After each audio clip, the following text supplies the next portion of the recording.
Um, I want to thank you, Lord, for all that we've been able to share and encourage one another as we've sung, Lord. Just today, you on the move. You are sovereign. You reign. You are lifted high. Lord, your word is eternal. Your word is light and life. Come and speak to us today, Lord. I want to surrender myself also, whatever you've given me to speak, but let it be relevant to each of our lives, I pray. Uh, Come, Holy Spirit, and be our teacher. In Jesus' name. Amen.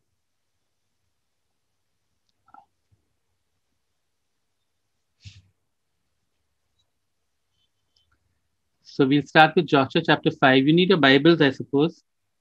Joshua chapter 5, 13 to 14.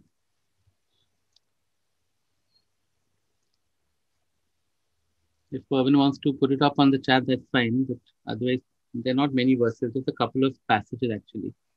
So Joshua chapter 5, verses 13 to 14. Now, the context is that the Israelites have crossed the Jordan and they therefore finally entered the promised land.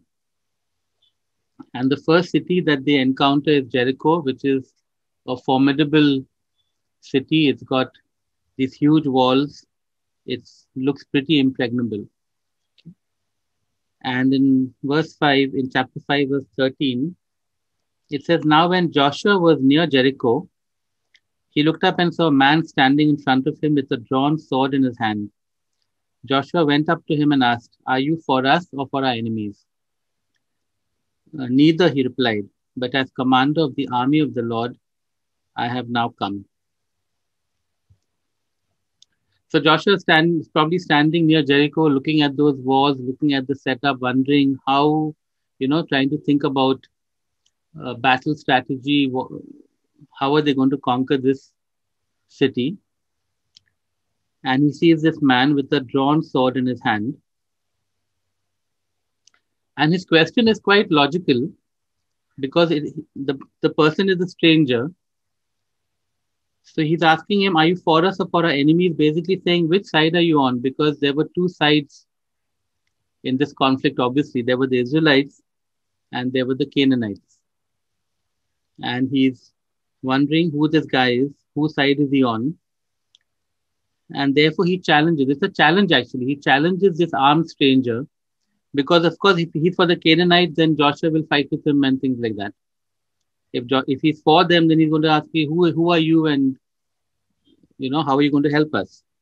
So Joshua challenges this armed stranger, and he receives a rather imperious answer. Okay. And that word neither is a rather strange word. Because, see, once Joshua knew the stranger was from God, we would not fault him for assuming he was for Israel. Because isn't God on Israel's side? Hasn't God chosen Israel? Hasn't God brought them all the way from Egypt to the promised land that he has promised them? So obviously God is on their side. There are only two sides in this battle.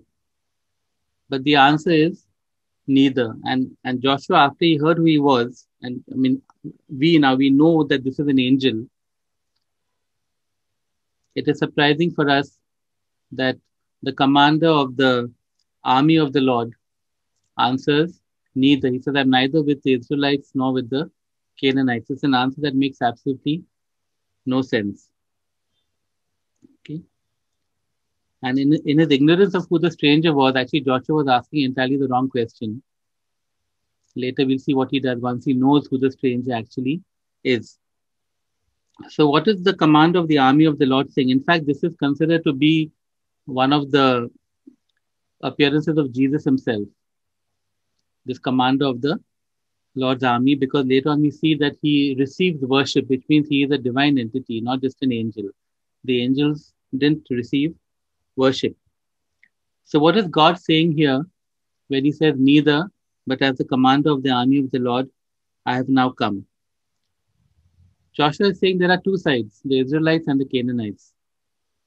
But God is saying there's a third side, and that's the most important side, and that is God's side. And today's talk is called the Lord's side. Okay, it comes from another passage which we'll look at a little later in Exodus. But God is saying there are two sides over here, but there's a third side, and that is where I am. Okay? And it's such an interesting concept because today we live in such a polarized society, even in a divided church. And on so many issues, there are often just two sides. And we often want to know, and we even claim to know whose side God is on. Okay? Whose side is God on an issue? We look at some issues later. And it's entirely the wrong question. You see, because He is the Lord, and the word here is the Lord Yahweh. He is the great I am. He is the one who is eternal, awesome. He's the Lord. When we use the New Testament word, means He's our master. He's the King of Kings and the Lord of Lords. He doesn't take sides. Think of a football match, no? I just think of that always. Everybody's praying.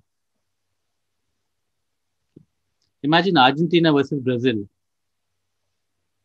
Everybody's praying the same kind of prayers unto the same God. God doesn't take sides. You see, the real question that the command of the Lord's army or God Himself is saying is, who is on the Lord's side?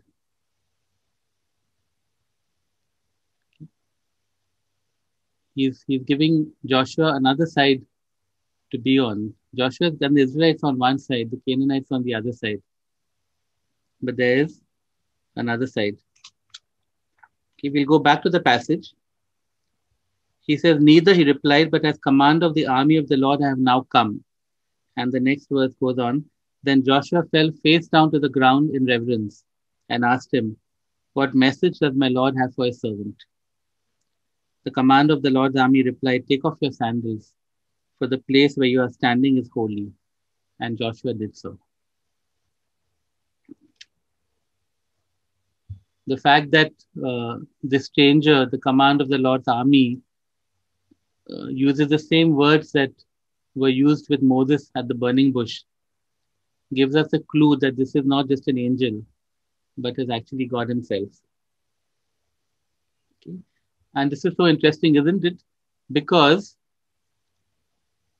the moment Joshua understands who the person is, he doesn't ask a stupid question anymore. You see? He realizes the foolishness of his question and he just falls face down. He understands immediately what God is saying, and in his actions, he says, God, I'm on your side. No longer going to ask you whose side you're on, but I'm on your side. Okay, Joshua's response is worship, it is reverence, and humble submission.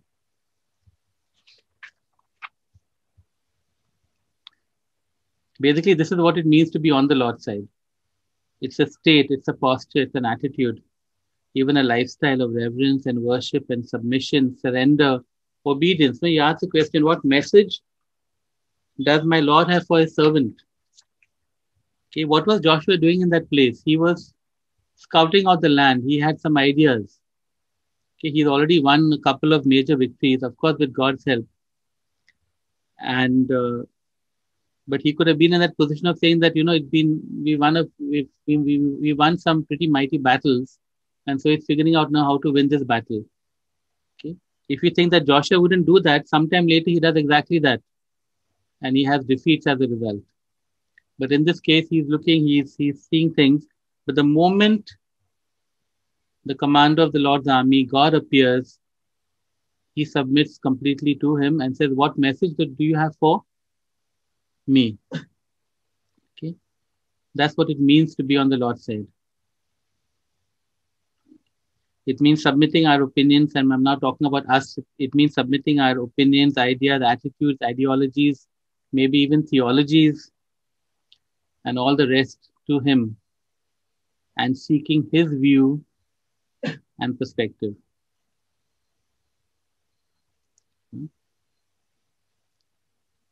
Nowadays, we are not in situations where we're fighting battles and things like that. But there are so many times that we need to make decisions, or we need to do things, or we encounter situations just like Jericho.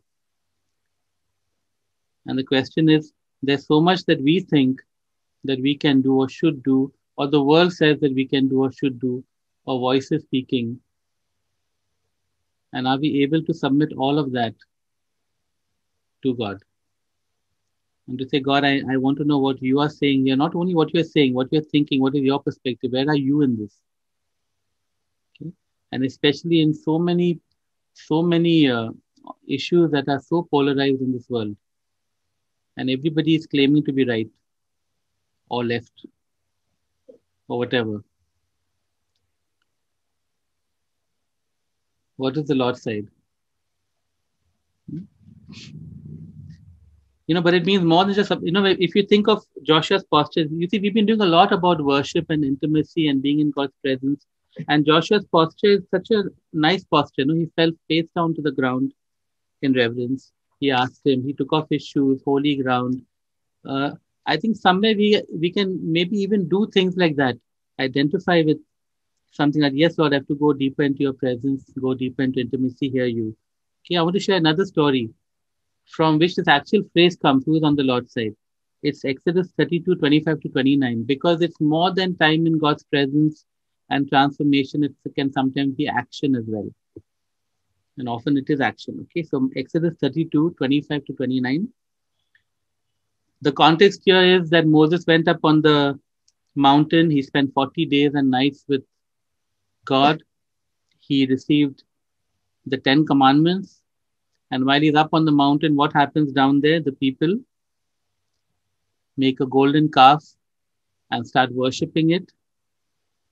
And in fact, the context clearly indicates that they're having a wild sexual orgy as their act of worship around this golden calf. Okay? So we read from verse 25, Moses saw that the people were running wild and that Aaron had let them get out of control and so become a laughing stock to the enemies. So he stood at the entrance to the camp and said, whoever is for the Lord, come to me. And the earlier version said, who is on the Lord's side, come to me.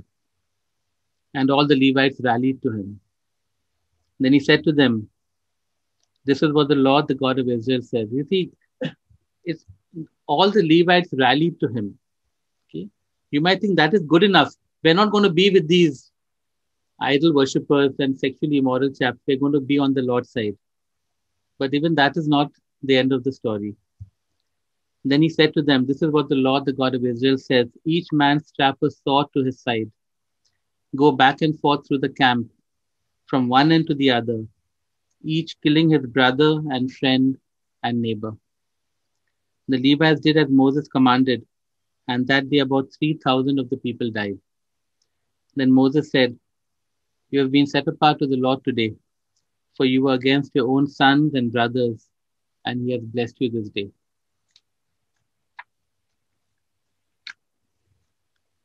Okay, Moses knew God's heart.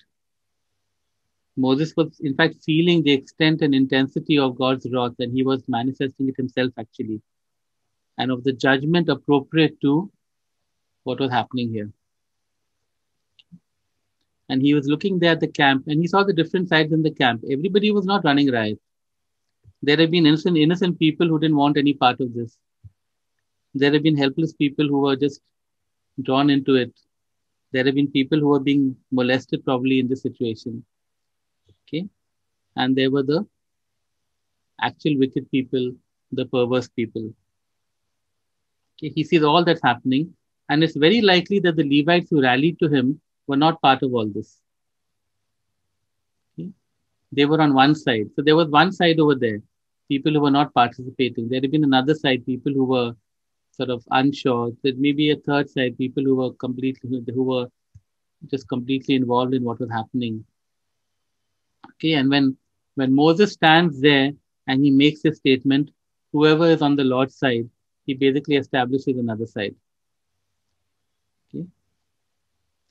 And he invites people to that side. Exactly what the command of the army of the Lord does with Joshua. The Levites responded. And maybe at that point, all they were saying was, yes, we are with the Lord. We're not going to be with what's happening here. We are with Yahweh. We are not with the golden calf.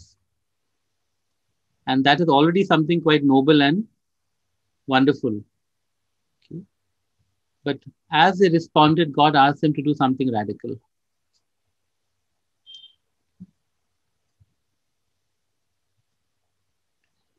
You can imagine their state being asked to go through the camp. And obviously, what it means is that they went through the camp and they were asked to kill those who were the ringleaders or those who were at the heart of what was happening here. Those who were actively participating in this. And those included their brothers, their friends, their neighbors, and later on, even their sons.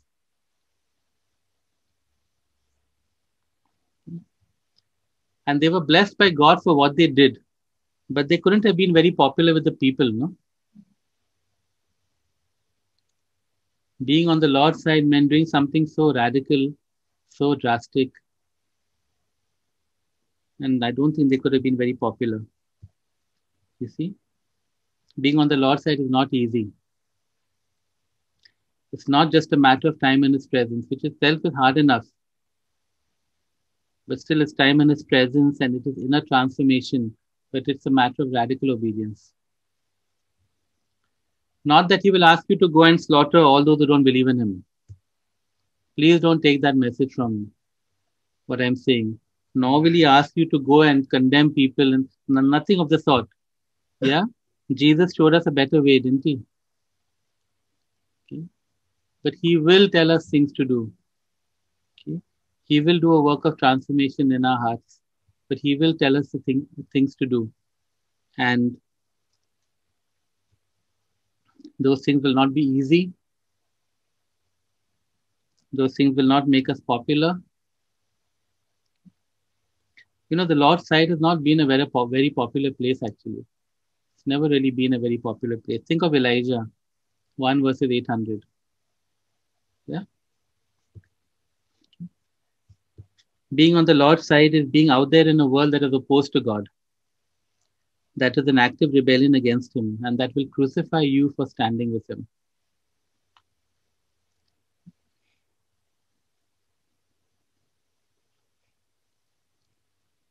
Now, sometimes the Lord's side is winning, I'm not telling you to be so pessimistic. The Lord's side is the Jericho walls falling. But He had to do something very unusual before that happened. The Lord's side is fire from heaven accepting a sacrifice after 800 prophets had cut themselves all day long and nothing happened. The Lord's side is a shepherd boy defeating a giant with a sling and a stone. Sometimes the Lord's side is, it looks difficult, but there's victory in the end. So the Lord's side is a fiery furnace, but you come out without a hair on your head being harmed. Okay, sometimes the Lord's side is a den of lions, but they aren't able to touch you. And then sometimes the Lord's side is just losing. It's just difficult. It's Jeremiah being thrown in a well and taken out and put in a thing and then captured and carried away to Egypt and finally dies over there. Okay. The Lord's side is a beheaded apostle, a stoned disciple. The Lord's side is the cross.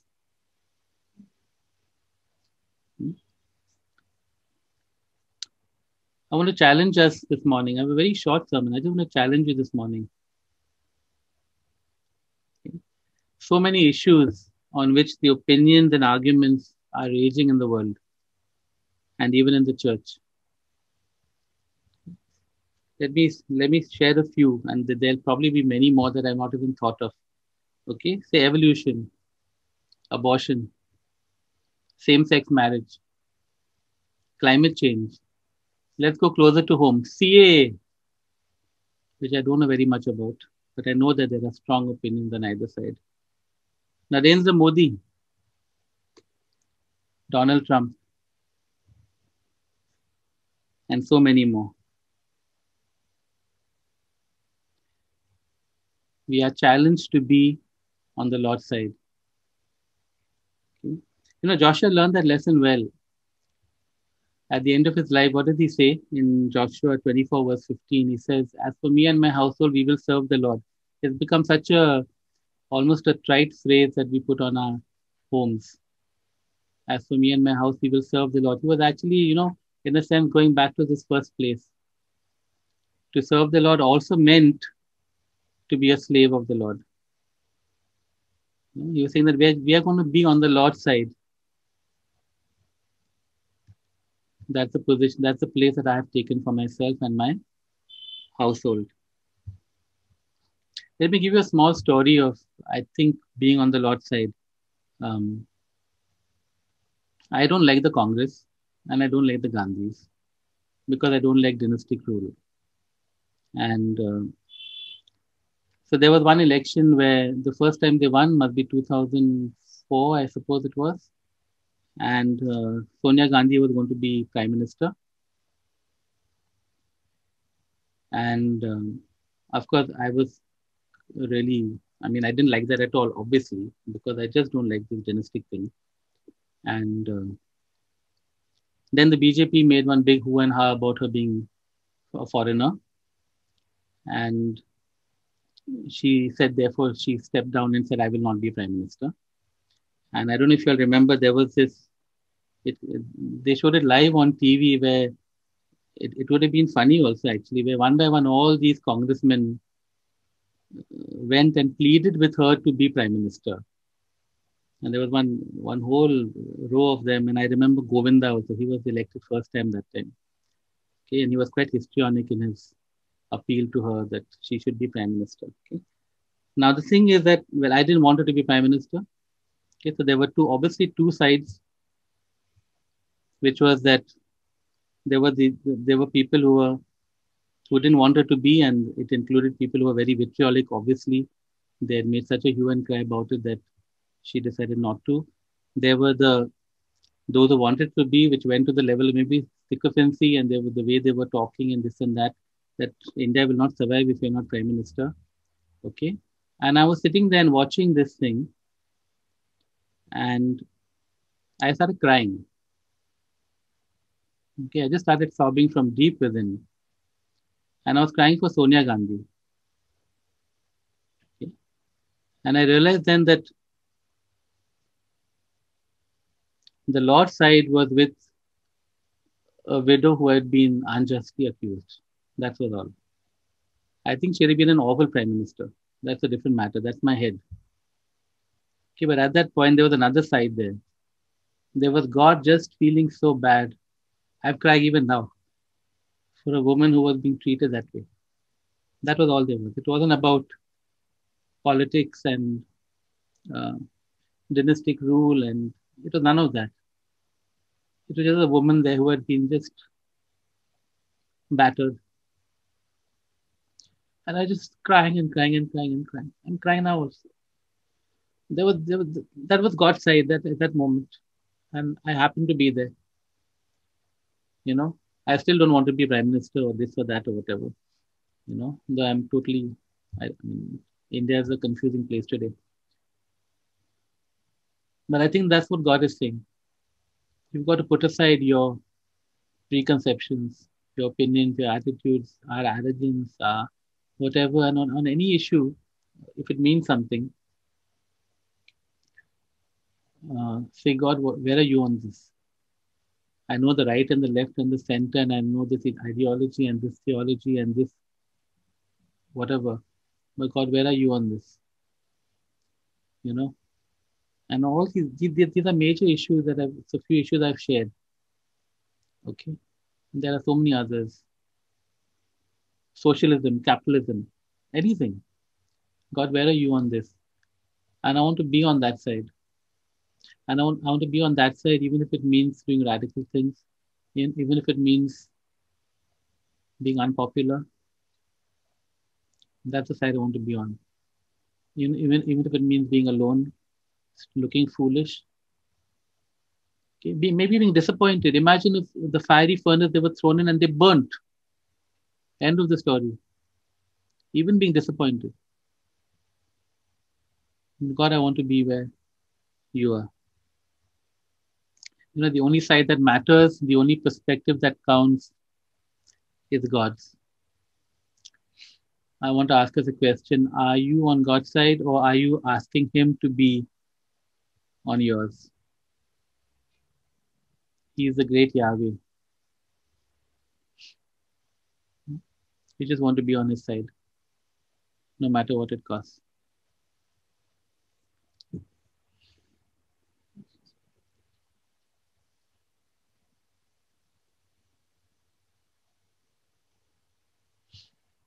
Nice word. Satish has sent a quote here. My concern is not whether God is on our side. My greatest concern is to be on God's side. For God is always right. Abraham Lincoln. Thank you, Satish. Today I was just trying to find some quote to end today's sermon, and I, of course, did find anything. And there, Satish has provided me with a wonderful quote. Yeah, that's exactly it. It's the no brainer, no? Ending slavery must be right. Yet Abraham Lincoln was still saying, I want to be on God's side. Listen, there are amazing things to do in the world. Sometimes I think of a scientist, no? I remember reading about some scientist saying everything is already discovered. There was an age, when there was so much to discover, and now it seems quite tiny. For example, a vaccine for one virus or a better chip, things like that are what we're doing now. But there was a time of 200-300 years where every decade something astonishing was being discovered that nobody had ever thought of before. And I think of that great things have happened across in the years historically, and there are great things still to do because the earth is in such a mess. And God is looking for people who will be on His side. That what Moses said still rings today. Who is on the Lord's side? Who is on the Lord's side? Yeah. And we are called to, like Joshua, fall face down and say, God, what would you say to me? And maybe we are called the Levites to strap a sword to our side. What is the sword today? It's the word of God. So don't strap a sword to your side or a gun for that matter. Okay? We're called to take God's word and go and make a difference. Let's pray. And Holy Spirit, you are the one who testifies about Jesus, and you are the one who is going to tell us and show us and instruct us in what it means to be on the Lord's side. You are the one who's going to correct us. You are the one who can do that work of inner transformation and equip us for radical obedience. But I say for myself, Lord, and I say for each one of us here, I truly believe that we want to be on your side. And so I pray that you will give us that humility to be able to surrender even things that we've held so dear and so close to you, Lord.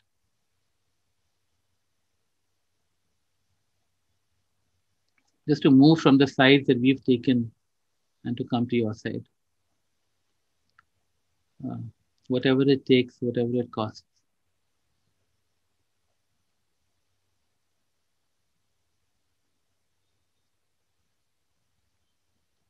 And I want to pray also, Lord, even as we come to that place, Lord, where we understand what is on your heart, so to proceed with that radical obedience, but also radical humility, radical love.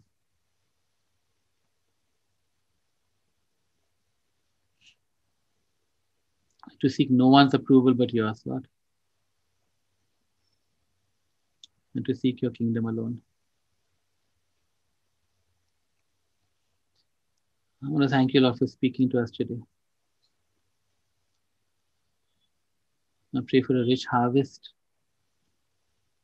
what you've spoken to us. what you've sown in our hearts. In Jesus' name. Amen.